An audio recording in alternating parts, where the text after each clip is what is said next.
오늘 이 시간은 요한일서 신약성경 짧은 서신서이죠. 요한일서 3장 말씀입니다. 18절로 24절까지의 말씀으로 메신저가 아니라 메시지로 삽시다라는 제목으로 여러분들과 하나님의 은혜를 나누고자 합니다.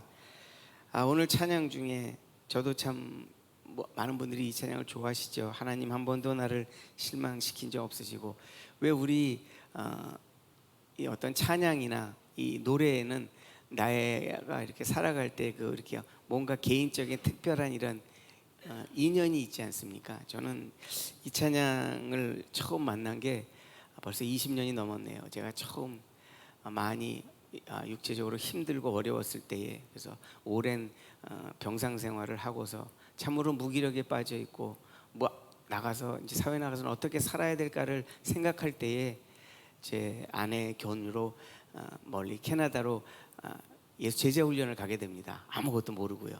그래서 그 첫날 밤에 정말로 한 평도 되지도 않는, 창문도 없는 그런 밤에, 캄캄한 밤에 혼자 있는데 내가 여기에 왜 와 있을까라는 막연하게 두려움에 이렇게 잠도 안 오고 있을 때에 아내가 들으라고 준 그 당시에 그 카세트 테이프에 녹음을 해줬던 찬양들이 있었습니다. 그 테이프를 딱 틀었는데 제일 처음에 이 찬양이 나오는 거예요. 하나님 한 번도 나를 실망시킨 적 없으시고 언제나 공평과 은혜로 나를 지키셨네. 지나온 모든 세월들 돌아보아도 그 어느 것 하나 주의 손길 안 미친 것 전혀 없네. 신실하신 주, 신실하신 주, 내가 너를 떠나지 않으리라, 내가 너를 버리지 않으리라. 그 약속하신 주님, 그 약속을 지켜서 이후로도 나를 지키시라고 확신하네.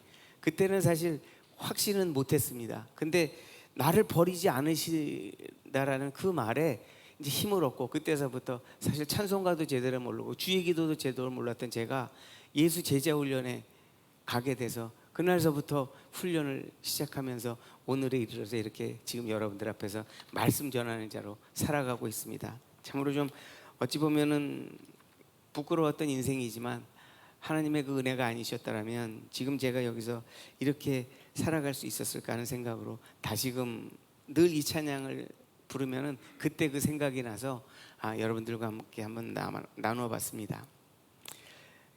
오늘 첫 번째 주일입니다. 10월에 그리고 또 6일간의 긴 추석 연휴에 딱 중간에 와 있습니다. 제 기억으로는 지난 설 연휴 때만 해도 완전히 코로나19 영향에서 벗어나지 못해서 이렇게 그 PCR 검사도 준비하고 어쨌든 완전히 벗어나지 못해서 아주 편한 마음으로 고향을 방문하거나 연휴를 즐기지는 못했던 것으로 기억하고 있습니다. 맞는지 모르겠습니다. 그런 의미에서 어찌 보면 이번 6일간의 이 추석 연휴가 많은 사람들에게는 정말 오랜만에, 몇 년 만에 맞이하는, 아무 부담 없이 어디든지 가고 싶은 곳에 가고 또 고향의 일가 친척들을 찾아가는 그런 좋은 시간이 될 거라고 믿습니다.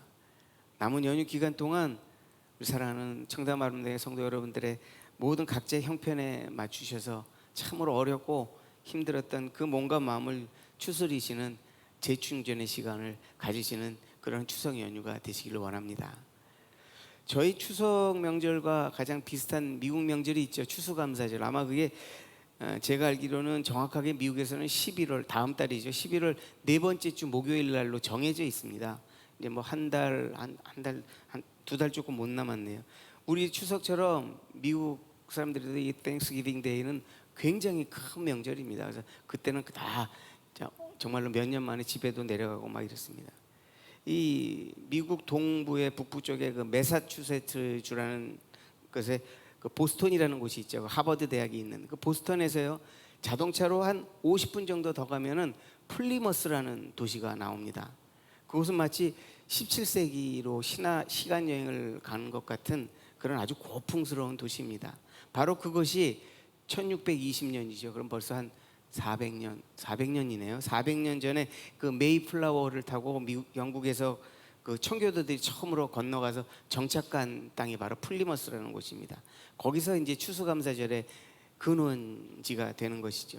그 종교적으로 박해를 받던 영국의 청교도들이 퓨리탄이라고도 하지 않습니까? 그 신앙의 자유를 찾아서 이주한 곳이 바로 미국의 플리머스라는 뉴욕주의 그 동북부 주의 뉴욕의 동북부죠. 그러니까 매사추세츠 주에 있는 그런 도시입니다. 그런데요, 제일 먼저 이 잉글랜드의 그 청교도 순례자들이 도착한 것은 더 그 바다와 끝은 그 이렇게 우리나라에 왔지 그 왜 포항 그뭐 구룡포 있는 그런 것처럼 케이프 코드라는 곳에 위치한 프라빈스 타운이라는 지역이 있습니다. 저는 우연히 그 수년 전에 그곳을 방문하게 본 적이 있는데요.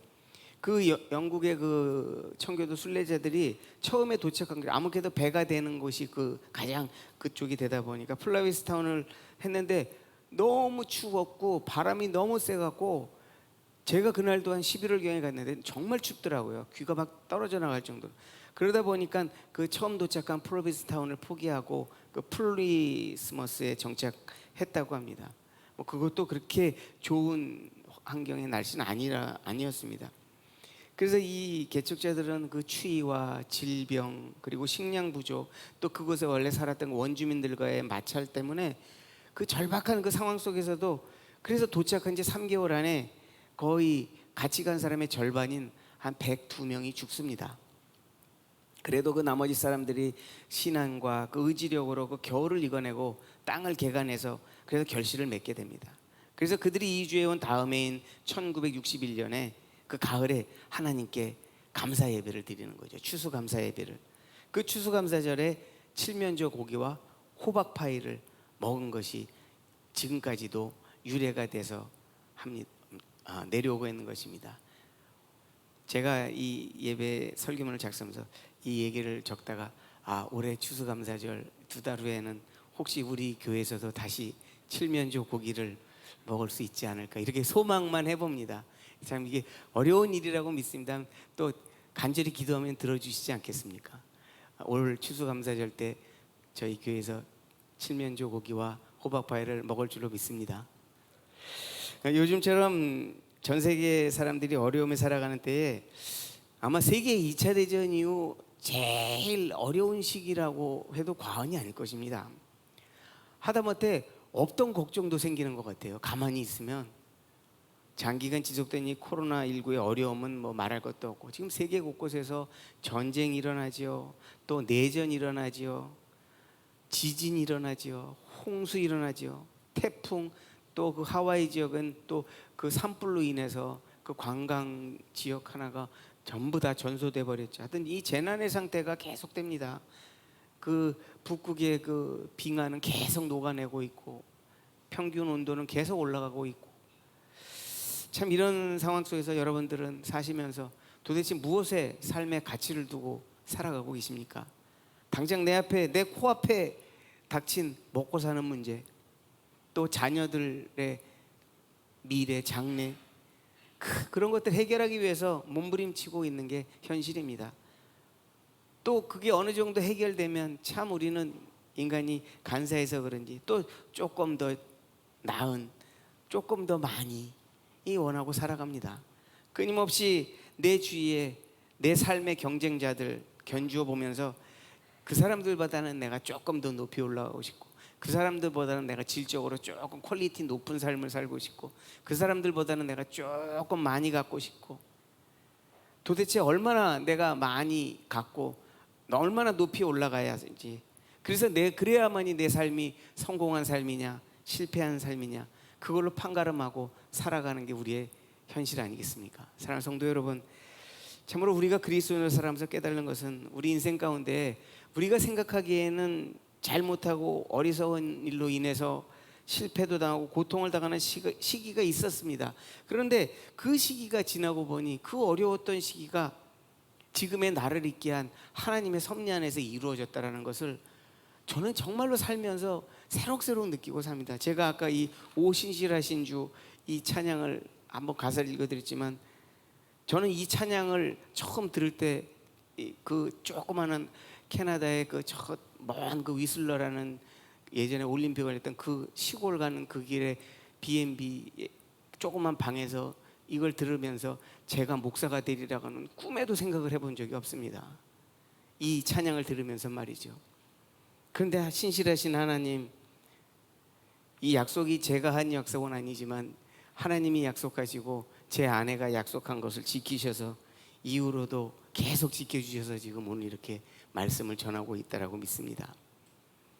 참으로 나의 인생을 완성시키는 그 과정에서 그런 시간들, 그 지나온 그 모든 세월에 특히 나를 힘들게 하고 다시는 기억하고 싶지 않던 그런 것들을 통하여서도 반드시 하나님은 그것을 통하여서 저라는 아주 연약한 존재를 통하여서 그 미래의 복된 일을, 하나님의 놀라우신 광대하신 그 계획의 한 부분을 이루기 위함이라는 것을 이제서 믿음으로 확신하면서 나아가기를 이제 한 발 한 발 가고 있는 것입니다. 여러분들도 그 자신의 삶에서 하나님께서 하신 모든 일들이 바로 이렇게 하나님의 섭리 안에서 하나님의 더 큰 계획 안에서 이루어지는 것임을 믿음으로 확신하고 나아가시는 저와 여러분 되시길 원합니다. 금과 은은 내게 없거니와 내게 있는 그것을 내게 주노니 나사렛 예수 그리스도의 이름으로 일어나 걸으라. 이게 무엇이죠? 베드로 사도가 그 요한 사도하고 같이 성전에 올라가다가 날 때부터 걷지 못하는 지체장애자인 거린이 이들에게 구걸을 하자 준 말 아닙니까? 사도행전 3장에 기록된 사건입니다. 얼마나 심한 불구였는지는 몰라도 사람들이 늘 이 혼자서는 아무것도 할 수 없는 그 사람을 들쳐매고 와서 성전 미문 앞에 내려놓고는 그가 그곳에서 구걸을 하면서 연명을 하게 해줬던 것입니다.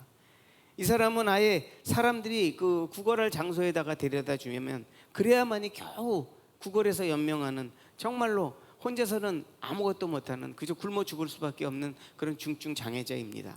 그는 그곳에서 자신을 보고 사람들이 적선을 베풀지 않으면 그날은 굶을 수밖에 없었습니다. 그에게는요, 염치란 것, 체면이라는 것은 어찌 보면 사치에 불과한 것입니다. 베드로는 그날 먹을 것을 구하는 그 지체가 부자유스러운 그 거린에게 이렇게 말합니다. 나는 내가 원하는 것을 가지고 있지 않다. 그러나 내가 가진 것을 너에게 주마. 베드로를 비롯한 예수님의 제자들이 가졌던 것이 무엇입니까? 그들이 줄 수 있었던 것은 딱 한 가지였습니다. In the name of the Jesus. 예수 그리스도의 이름으로. 사랑하는 성도 여러분, 우리들의 입과 귀에 참으로 익숙한 말 아닙니까? 예수님의 이름으로. In the name of the Jesus. 그리스도인이라면 최소한 하루에 한 번 이상은 우리 입술로 뱉는 거 아닙니까? 그리스도인이라면 식사할 때는 기도하고 먹지 않습니까? 그러면 예수님 이름으로 기도합니다. 최소한 한 번은 식사를 하실 테니까 할 수밖에 없죠. 혹시 금식하면요, 더 많이 하죠. 우리 주 예수 그리스도의 이름으로, In the name of the Jesus. 어쩌면 그리스도인들이 이 말을 배제하고 입술로 선포하고 살지 않는다면 그 사람은 분명히 그리스도인이 아닙니다. 이 사건 후에 베드로와 요한은 그 솔로몬 행각에서 말씀을 선포하다가 붙잡혀서 그 재판에 붙여집니다. 제사장들과 성전의 우두머리들 그리고 사두개인들이 그들을 법정에 세운 것입니다. 그래서 이때다 싶어서 진작에 사도들을 올가매고 싶었던 그 관리들, 장로들, 서기관들, 이들까지도 모두 편승해서 그 모두가 모여서 한 목소리로 사도들을 윽박지르고 협박을 하는 것입니다. 베드로와 요한을 비롯한 제자들에게 부활하신 예수님을 부인하고 다시는 그 이름으로 아무 짓도 하지 못하게 하려는 것입니다. 그러나 그들이 미처 모르는 것이 있었죠. 이제 베드로는 예전에 그 대제사장 집 앞에서 벌벌 떨면서 누가 물어봤을 때 나는 예수를 모른다라고 부인했던 그 연약한 베드로는 더 이상 존재하지 않는다는 것을 말이죠. 베드로는 성령이 충만하였습니다. 이스라엘 백성들 앞에서 당당하게 선포하고 부활하신 예수님을 당당하게 전한 것입니다. 예수님만이 진리이시고 유일한 구원이시라고 베드로는 밝힙니다. 예수 그리스도의 이름으로 전하고 행하는 것이 유일한 능력이라고 그는 선포하였습니다. 그 이름 외에 어떠한 다른 피조물도 구원의 능력은 없으며 천하의 어떤 사람도 인간에게 구원을 줄 수 없으며 오로지 구원을 줄 수 있는 이의 이름은 단 한 분, 예수 그리스도라는 그 진리를 담대하게 선포하였습니다. 여러분들 진리가 무엇이라고 생각하십니까? 진실함이란요, 1차적으로 신실함을 의미합니다. 하나님의 말씀이 육신이 되어서 이 땅에 오신 것처럼 절망과 포기까지 이겨내서 끝내 새 생명을 꽃피우고 열매를 맺어서 격을 구은 그 내용을 실현하는 것, 그게 믿음입니다. 진실함이란 그래서 참된 것, 그 원래의 것, 그 원래의 원형을 보여준다는 것입니다. 거짓이 없는 하나님의 자녀들은 그들 안에 거하시는 하나님의 사랑의 원형을, 그 자신들의 행함을 통해서 그대로 나타내며 살아야 되는 것입니다. 오직 예수 그리스도만이 진리시고 오직 예수 그리스도만이 구원에 이르는 길입니다. 좀 더 구체적으로 실천적으로 말씀드리자면 진리라는 것은요, 예수 그리스도에 의해서 구원을 얻은 이들이 깨달아서 그것을 쫓아서 따르는 참된 도리라고 정의를 내릴 수 있습니다.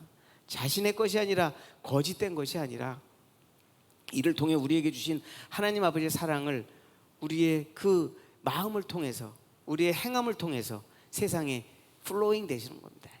흘려 보내는 것입니다. 우리가 왜 생수의 강이 이렇게 흘러나간다, 흘러넘친다고 하지 않습니까? 사도 요한은 이 요한일서에서 성육신하신 이 예수 그리스도를 그 듣고 보고 만진 직접 목격자로서 물질은 원래 악한 것이며 육체적인 그렇게 생각하면서 막 육체적인 방종을 일삼는, 그러면서 죄를 짓는 것을 옹호하는 그 수많은 거짓 교사들의 가르침을 반박하면서 아니다, 죄를 짓는 것은 하나님의 법을 어기는 거라고 경고를 합니다. 사도 요한은 그래서 이 요한일서에서 아주 짧은 서신서이지만 하나님의 참된 자녀로서의 기준을 우리에게 말해줍니다. 첫 번째로 예수님께서는 육체로 오신 그리스도의 힘을 믿습니다. 성육신하신다는 걸 믿는다는 거죠. 두 번째로 불의를 행하지 않고 빛 가운데 살면서 의의를 행한다라고 했습니다. 마지막으로 세 번째, 세상에 나가서 사랑의 계명을 실천한다. 이 세 가지 기준이 내가, 저와 여러분들이, 아니 어떤 사람이 그리스도인이라 하는 사람이 하나님의 속한 자인지 아닌지를 가늠하는 기준이 된다는 것입니다. 아까도 제가 잠깐 말씀드렸지만 요한일서의 주제는 코이노니아입니다. 코이노니아의 사랑, 하나님과의 코이노니아, 성도 간의 코이노니아, 그리고 하나님과의 사랑, 하나님의 사랑, 또 형제 간의 사랑. 하나님과 교제하려면 하나님께 순종하고 진리를 추구하는 삶을 살아야 하고, 이웃과 교제하려면 서로 사랑하라고 말합니다. 거짓 교사의 그릇된 교훈을 절대 따르지 말라고 사도 바울은 경고합니다. 요한은 경고합니다. 오직 그리스도에 대한 올바른 지식을 따라서 교회를 굳건히 세우고 성도 간의 서로의 믿음의 화합을 이루기를 권면하느라고 이 요한일서 편지를 쓴 것입니다. 교제를 통한 사랑의 실천을 요한은 강조하고 있습니다. 사도 요한은 오늘 말씀의 시작을 이렇게 합니다. 자녀들아, my children, 나의 자녀들아. 이것은요, 육신의 자녀를 의미하는 게 아닙니다. 하나님의 자녀가 된 성도들을 지칭하는 겁니다. 요한은 야고보 사도와 마찬가지로 어떤 윤리적인 교리보다는 교리의 완성으로서 사랑의 실천을 강조합니다. 우리가 바울이 로마서에서 이신칭으로서 의의를 강조한다면 이 요한은 야고보서와 마찬가지로 행함, 그 내 사랑의 실천을 강조하는 것이죠. 진실하게 사랑을 행하면 우리가 진리에 속한다고, 진리라는 단어의 의미를 사랑과 연결하고 있는 것입니다. 진리를 뜻하는 그 알레데이아라는 헬라어가 바로 진리에 부합하는 진실된 마음이라는 뜻이거든요. 그리스도 행함에는 반드시 하나님의 말씀에 진리에 합당한 이 진실한 마음이 담겨져야 합니다. 자녀들아, 우리가 말과 혀로만 사랑하지 말고 행함과 진실함으로 하자. 이로써 우리가 진리에 속한 줄 알고 또 우리 마음을 주 앞에서 굳세게 하리니. 아멘, 아멘. 그렇습니다. 하나님의 진리의 말씀은 언제나 사랑으로 연합되어 있어야 합니다. 그러나 사랑만을 유일한 진리로 간주하지 말고 그것을 믿는 믿음과 함께 결합해야 한다라고 하는 것입니다. 믿음과 사랑의 실천이 행해져야 한다는 것입니다. 오늘 말씀 27절에 그의 계명은 이것이니, 여기서 요한은 계명이라는 표현을 씁니다. 예수님의 계명은 하나님과 언약과 마찬가지로 우리가 약속할 때는 서로가 쌍방이 합의를 하지 않습니까? 그러나 하나님의 언약이나 예수님의 계명은 쌍방성이 아니라 하나님의 일방성의 그 절대성을 가지고 있습니다. 그래서 그의 계명은 이것이니 곧 그 아들 예수 그리스도의 이름을 믿고 그가 우리에게 주신 계명대로 서로 사랑하라. 이것은 한마디로 믿음과 사랑이 분리되지 않고 서로 연합하는 것이 정말로 진정한 진리에 속한 삶이라고 요한은 말하는 것입니다. 해도 좋고 안 해도 좋다라는 것이 아니라 하나님의 계명 따라 살아가는 그리스도인들은 그 예수 그리스도의 이름을 믿으면 그가 주신, 우리에게 주신 그의 계명대로 서로 사랑하라는 것입니다. 행하라는 것입니다. 이 세상에 하나님을 믿고 살아가는 그리스도인들이라고 믿고 살아가는 우리들입니다. 그러나 정작 자신의 속을 한번 이렇게 들여다보면은 자신이 그 진리를 벗어나서 진리의 마음과는 정반대인 거짓에서 이렇게 허덕허덕 빠져서 살고 있다는 걸 인정할 수밖에 없지 않나요? 왜 우리 흔히들 이런 드라마나 이런 데서 보면은 막 죄에 빠진 것을 아주 그 시커먼 타르에 빠져갖고 온 몸이 타르를 뒤집어쓰고 나오지 못해서 막 호적거리는, 그렇게 표현하는 그 죄에 빠진 모습을 여러분들 보신 적 있으리라 믿습니다. 단순히 내게 있는 물질만을 나누고 내게 있는 재능과 내 시간을 기부하고 주일날 열심히 나와서 주일 성수 지켜 예배드리고 11조 충실히 내고 구제봉사했다고 해서 과연 저와 여러분들이 진리 안에서 살고 있다라고 확신하실 수 있겠습니까? 오늘 요한사도는 본문에서 이렇게 구분합니다. 말과 혀로만이 아니라 진실로 행하는 자만이 진리에 속한 사람들이라. 한마디로 나의 행함이 사랑이 들어있는가? 나의 행함에 내가 나아가는 이 길에 세상에 가서 내가 사람들과 만나서 살아갈 때 사랑이 들어있는가? 내 자신에게 스스로 질문해 보아야 한다는 것입니다. 나는 하나님과 깊은 사귐 가운데 살아간다. 나는 빛 가운데 거한다. 나는 하나님을 진정으로 알고 있다. 이렇게 말을 하면서 그에게 그 말에 따른 행동이 없는 상태로 그저 오늘은 이래서 그러니까 아니야 이만하면 됐어라고 합리화하면서 살고 있지 않는가 스스로 질문해 보자는 것입니다. 나는 하나님의 그 그리스도의 사랑의 그 실천을 온전히 행하고 있는가? 혹시나 나의 의를 위해서 선행을 베푸고 있는지는 아는지 내 속을 이렇게 들여다보자는 말입니다. 이거는 제 자신의 속은 저밖에 들여다볼 수가 없지 않습니까? 하나님 말고는요. 보이지 않는 신앙은요, 보이는 행동으로 나타낼 때에 그 목적지에 도착할 수 있습니다. 다시 한번 말씀드립니다. 보이지 않는 신앙은 보이는 행동으로 나타낼 때에 그 목적지에 이를 것입니다. 우리가 세상 한복판에 있을 때 어떻게 행동하고 어떻게 말하고 살아가느냐가 우리의 신앙의 진실성을 입증해 주리라고 믿습니다. 사랑하는 성도 여러분, 청담 아름다운 교회 아름다운 성도 여러분들, 오늘 이 시간 이 이후로는 우리가 이제 예배 끝나고 이 교회 문을 열고 밖에 나아갔을 때 그때부터 행함과 진실함으로 세상을 사랑해 보기를 원합니다. 하나님께서 그 아들을 통해서 우리에게 주신 그 아버지의 사랑을 하나님이 원하시는데 우리를 통해서 세상으로 흘려보내야 되지 않겠습니까? 내가 세상에 속하지 아니함 같이 그들도 세상에 속하지 아니하였사옵나이다. 그들을 진리로 거룩하게 하옵소서. 아버지의 말씀은 진리입니다. 아멘 아멘. 예수님께서 요한복음 17장에 이렇게 하나님께 기도하는 거예요. 우리가 세상에 속하지 아니하고 거룩하게 산다는 것 쉬운 일 아닙니다. 저는 예수 믿고 산다는 게 얼마나 어려운 것이라는 것을 살면 살수록 느끼고 살아갑니다. 차라리 신앙 공동체 어디 저 산속에 수도원 같은 데 들어가서 세상 돌아가는 것에 얽매이지 않고 세상을 등지고 살아간다면 조금 실천하기가 쉽겠죠. 베드로 사도는 이 베드로 전서를 쓰기 시작하면서 그 편지의 수신자들인 그리스도인들을 이렇게 지칭합니다. 흩어진 나그네 곧 하나님 아버지의 미리 하심을 따라 성령이 거룩하게 하심으로 순종하고 예수 그리스도의 핏부림을 얻기 위하여 택하심을 받은 자들, 세상엔 살지만 세상에 속하지 않은 사람처럼 사는 삶의 소유자라는 것이죠. 그러면 어떻게 사는 것이 올바른 그리스도인의 삶의 태도입니까? 오늘 말씀의 결론이 되는 예수님의 계명은 바로 믿음과 사랑입니다. 가장 단순하고 가장 확실한 것이지만 가장 지키며 살기 어려운 것입니다. 그러나 그것은 우리가 행하되 예수 그리스도의 이름으로 행하는 것이기 때문에, Name of the Jesus, 예수 그리스도의 이름으로 행하는 것이기 때문에 가능하시는 것을 깨달아야 합니다. 그래서 그걸 우리가 받아들일 수 있는 것입니다. 최소한 그것을 하려고 애쓰면서 흉내라도 내려고 하면서 살아야 된다는 것입니다. 우리는 누구나 영생을 원합니다. 맞죠? 우리가 예수 그리스도를 믿고 가장 먼저 깨달고 받아들이는 것이 영생 아닙니까? 이 땅에서 사는 동안 그리스도와 함께 우리 죄를 십자가에 못 박아야 한다는 것을 우리는 또 그러면서도 외면하고 삽니다.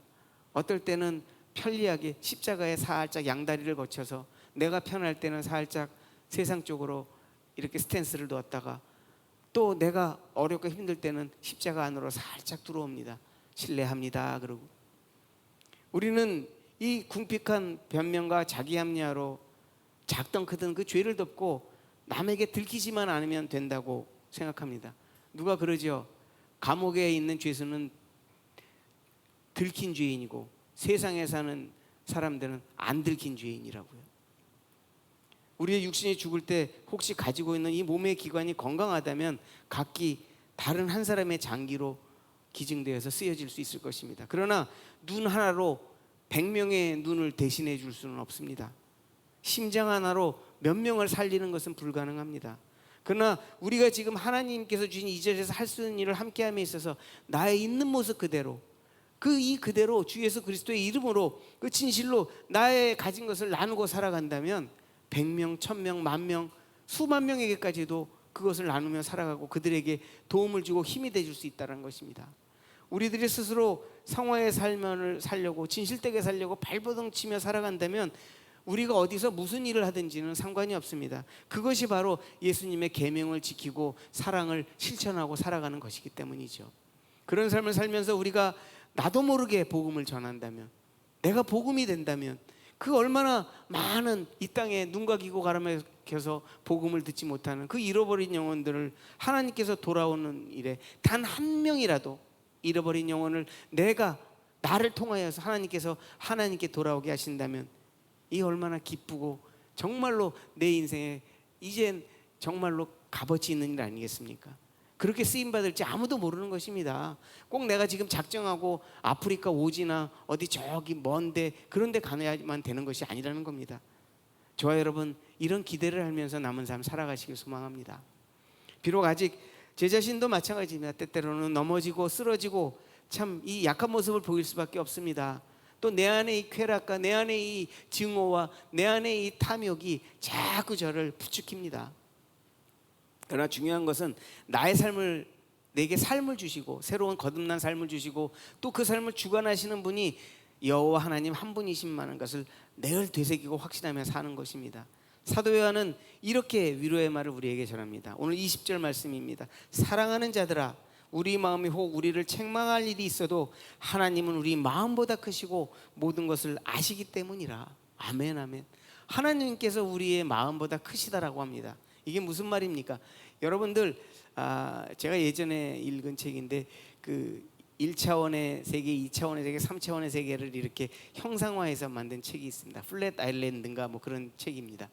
1차원은 점으로 이루어진 선 하나밖에 없지 않습니까? 그 1차원에 사는 존재가 2차원이라는 공간이 있는 그 존재는 이해를 할 수가 없죠. 다시 또 공간만 있는 면적만 있는 면의 세계에 있는 2차원의 존재는 공간이 있는 3차원의 세계를 전혀 이해할 수가 없습니다. 높이라는 것을 이해할 수가 없죠. 이처럼 인간이 아무리 하나님을 알려고 하여도 다 알 수가 없습니다. 하나님께서는 사람보다 크시기 때문입니다. 그래서 인간은 하나님께서 자신을 알려주시는 만큼 즉 계시하는 그만큼만 알게 되어 있습니다. 그런 하나님께서는 우리의 모든 것을 아십니다. 그분은 온 세상을 다 아십니다. 창조주로서 이 세상보다 크시며 시간과 공간도 또 과거와 현재와 미래도 산자와 죽은 자도 모두 지배하시는 것입니다. 그렇습니다. 비록 우리가 연약하여 넘어질지라도 우리가 코람데오 하나님 앞에 굳게 우리의 마음을 서야 하는 이유가 바로 이것입니다. 비록 어색하고 서툴지라도 하나님의 사랑을 깊이 깨달으려고 애쓰면서 그 사랑을 내가 깨우친 만큼 이웃에게 실천해야 합니다. 저와 여러분들의 이제 남은 삶 언제나 하나님이 우리와 함께 하셔서 동행해 주셔서 역사하시는 분이심을 내 입술로 먼저 선포하며 살아가기를 원합니다. 사랑하는 성도 여러분, 지금 우리가 이 자리에서 무슨 일을 하고 얼마나 많은 것을 이루고 사는지는 중요한 일이 아닙니다. 저와 여러분 각자를 하나님께서 부르신 그곳에서 말로만 아니라 혀로만이 아니라 행함과 진실함으로 하여서 하나님의 진리에 속한 그 믿음으로 깨달아야 나가야 된다는 것이죠.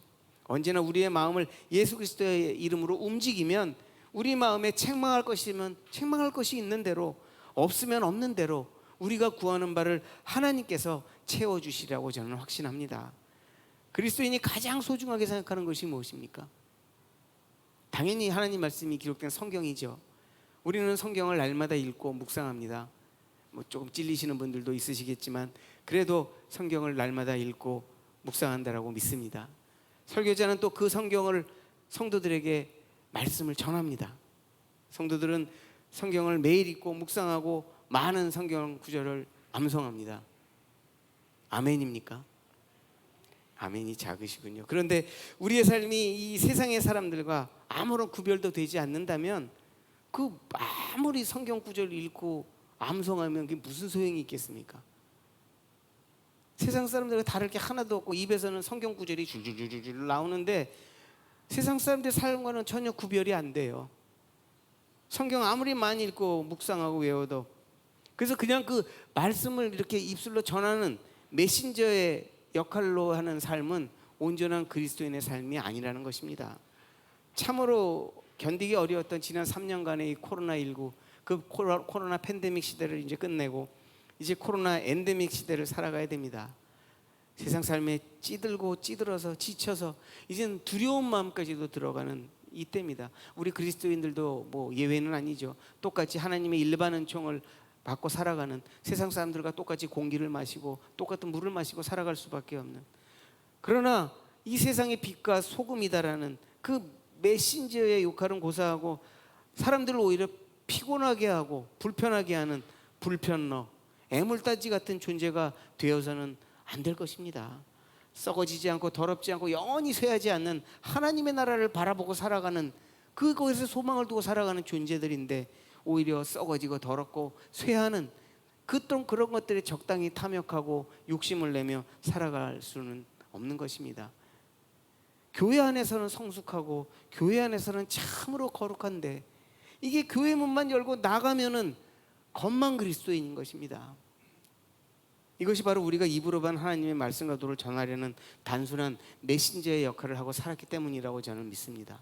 세상 사람들은 그리스도인들이 전하는 성경의 내용이 1도 궁금하지 않아요.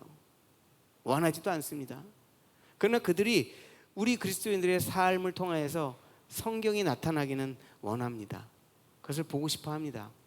바로 우리가 메신저가 아닌 삶으로 내 몸으로 성경의 내용을 알려주는, 가르쳐주는 메시지 그 자체가 되어야만 하는 것이 바로 그 이유인 것입니다. 사랑하는 성도 여러분, 참 그러고 보니까 이 예수 믿고 산다는 복된 삶이 얼마나 좋고 그게 잘하는 건지는 알지만 현실적으로는 만만치 않습니다. 그죠? 왜냐하면 내가 잘못한 게 없는데, 이건 내가 법적으로 따져도 내가 아무 문제가 없는데, 이건 내가 왜 손해를 봐야 돼? 이건 내가 왜 양보를 해야 돼? 이건 내가 왜 이렇게 피해를 당해야 돼? 그리스도인이 된다는 것은요, 영적 죽음에서 되살아난 삶을 사는 사람들입니다. 급이 달라요. 그래서 그것에서 우리는 이 미움의 삶에서 사랑의 삶으로 옮겨간 삶이 된 것입니다. 사랑은 그리스도인의 속성 중에서 저는 가장 위대한 것이라고 믿습니다. 사랑의 실천이 바로 이 거듭난 생명이라는 것의 증거라는 거죠. 내가 조금 손해봐도 하나님의 사랑으로 그것을 이해하고 베풀고 줄 수 있고 포기할 수 있는 그 용기, 특히 내 이웃, 내 주 안에서 형제자매를 사랑하는 것, 그게 바로 우리가 하나님의 이 바운더리, 그 삶의 영역 안에 머물고 있다는 증거라는 겁니다. 완벽할 수는 없습니다. 사랑하지 않는 사람은요, 하나님과 결코 화합하지 못합니다. 교회 안에 있든 교회 밖에 있든 사랑하지 않는 사람은 하나님과 결합할 수 없습니다. 저는 그것을 여러분들 앞에 확신할 수 있습니다. 오늘 말씀 23절과 24절에서 요한은 이것을 선포합니다. 그의 계명은 이것이니 곧 그 아들 예수 그리스도의 이름을 믿고 그가 우리에게 주신 계명대로 서로 사랑할 것이니라. 그의 계명을 지키는 자는 주 안에 거하고 주는 그의 안에 거하시나니 우리에게 주신 성령으로 말미암아 그가 우리 안에 거하시는 줄을 우리가 아느니라. 아멘, 아멘. 예수 그리스도께서 우리에게 주신 이 세 계명은 우리가 우리 의지로 막 그 계명을 애써 지키려고 하는 것이 아니라 in Jesus name, 예수님의 이름으로 그분을 그냥 전적으로 의지하며 나아가게 된다는 것입니다. 다시 말하면 우리에게 주어진 계명이라는 것은 예수 그리스도의 이름을 믿는 것이라는 겁니다. 모든 것이 나의 죄를 대속하신 예수님을 통하여서 이루어진다. 그 예수님을 믿는다. 그의 이름을 믿는 것을, 그분을 전적으로 의지하는 것이기 때문입니다. 사랑하는 성도 여러분, 믿음의 첫 번째 기능은요, 참 감사하게도 받는 것입니다. 받는 것. 입이 음식을 받아야만이 우리 몸에 영양분이 공급되어서 몸이 살지요. 귀가 생명의 말씀을 받아야지 이 마음이 새롭게 된다는 말입니다. 믿음은 이처럼 하나님께서부터 오는 영적 생명을 그 받는 영적 창구, 말이 될까요? 뭐 수납 창구라고도 할 수 있겠죠. 영적 수납 창구, 이렇게 받는. 믿음은 하나님의 선물입니다. 성도들은 하나님이 주신 이 선물인 믿음을 통하여서 지속적으로 하나님께로부터 오는 신령한 은혜를 받고 또 받고 또 받고 또 받고 그렇게 하기 때문입니다. 비록 지금 여러분들이 어려운 상황이 있어서 남을 생각하기보다는 내 자신을 먼저 추스리기 어려운, 추스리기도 바쁘신 그런 때일 것이라고 생각합니다. 그러나 언제나 소망이 있는 삶에는요, 행복과 또 회복과 기쁨이 있다라고 저는 믿습니다. 이 자리에 계신 사랑하는 우리 청담 아름다운 아름다운 형제자매 여러분들에게 하나님께서 이미 주신 산소망이 있지 않습니까? 지금 고난은 잠시 우리가 고난 가운데 있지만 이 또한 능력 주시는 자 안에서 모든 것을 이겨내게 하시고 다시 일어서게 하실 것을 저는 믿습니다. 그래서요, 이제 저와 여러분의 삶에 이런 고백이 있기를 간절히 소망합니다. 금과 은은 내게 없지만 내가 있는 것 바로 우리 주 예수 그리스도의 이름으로 사는 자, 그분의 이름을 믿고 그분 안에 거하며 보혜사 성령으로 말미암아서 우리 안에 거하시는 그분의 이름으로 살아갈 것입니다. 아멘, 아멘. 이렇게 선포하시기를 원합니다. 오늘 말씀 24절에 하나님의 계명을 지키고 사는 자는 하나님 안에 거하고 그분은 또한 그 사람 안에, 그 믿는 자 안에 머물고 계신다라고 합니다. 그분께서 우리 안에 거하신다는 것, 하나님께서요, 내 대장이 되어 주신다는 거예요. 내 모든 능력이 되어 주신다는 겁니다. 하나님께서 우리 안에 거하시면요, 그분의 나의 능력이 되어 주십니다. 생명이 되어 주십니다. 나의 의가 되어 주시고 나의 지혜가 되어 주시고 나의 영광이 되어 주시고 나의 모든 것이 되어 주시는 거라는 겁니다. 나로서는 도저히 극복할 수도 이길 수도 없는 일들에 대해서 나의 하나님이 되어 주신다는 겁니다. 나의 모든 것이 되어 주신다는 겁니다. 아무것도 없는 나에게 그분이 모든 것이 되어 주신다는 겁니다. 이게 복음이에요, 여러분. 이게 굿뉴스, 이게 기쁜 소식이에요. 이게요. 근데 이거를 여러분들 나만 맛보고 여 안에 갖고 계실 거예요. 흘려서 보내야죠, 이 기쁜 소식을. 그래서 다른 사람하고 같이, 여러분들 어디 맛집 하나만 알아도 그거 다른 사람들 데리고 가서 먹여주고 싶어갖고 난리 나잖아요. 에? 그런데 이 기쁜 소식을, 물은요, 한 곳에 아무리 좋은 뭐 에비앙 물이라도 한 군데 모아서 계속 있으면 썩습니다.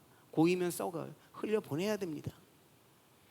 신약 시대의 코이노니아는 무언가를 이렇게 공동으로 소유하는 것이었습니다.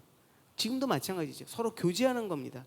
그리고 나누고 그로 인한 결과를 말하는 겁니다. 교회가요, 예수 그리스도와 아버지 하나님의 공동으로, 그분을 공동으로 영원한 생명을 함께 누리고 또 서로 교제하고 형제와 사랑하고 재물을 나누는 그 모든 결과, 그것이 코이노니아라는 겁니다. 그래서 제가 얘기하는 약간 협의의 코이노니아, 일단 내가 나 자신이 하나님과의 그 수직적인 관계, 그 코이노니아가 완전히 형성이 되고 또 그 안에서 늘 거할 때에 수평적인 코이노니아가 자연스럽게 이루어지는 것입니다. 그런데 이 수직적인 코이노니아가 이루어지지 않는 상태에서 수평적인 코이노니아에 우리는 자꾸 더 힘을 쓰죠. 왜? 그거는 티가 나거든요. 내가 누굴 조금만 도와주면 내가 도와준 태가 나고 내 마음이 기쁘거든요. 아, 나 좋은 일 했구나.